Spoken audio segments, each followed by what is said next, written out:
জন্মের পরপরই মা ও নবজাতকের মধ্যে সরাসরি ত্বকের সংস্পর্শ একটি অত্যন্ত গুরুত্বপূর্ণ উপকারী অভ্যাস, যাকে বলা হয় স্কিন টু স্কিন কন্ট্যাক্ট।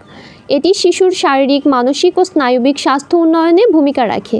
কেন স্কিন টু স্কিন কন্ট্যাক্ট জরুরি? শিশুর শরীরের তাপমাত্রা ঠিক রাখে।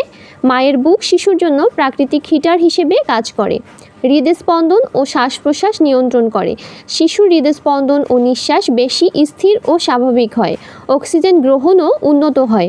মায়ের দুধ খাওয়ায় সহায়তা করে। স্কিন টু স্কিন কন্ট্যাক্ট শিশুকে মায়ের বুক চিনতে শেখায়। শিশুর চুষে দুধ খাওয়ার ক্ষমতা বাড়ে।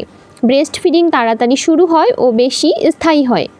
শিশুর ও মায়ের বন্ডিং বাড়ায়। মা ও শিশুর মাঝে গভীর সম্পর্ক তৈরি হয়।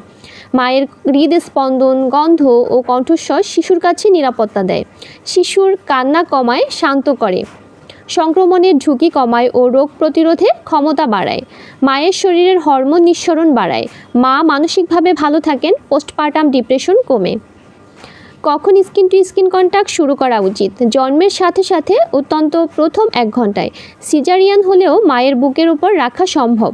পরে প্রতিদিন কিছু সময় করেই স্কিন টু স্কিন কন্ট্যাক্ট করা যেতে পারে।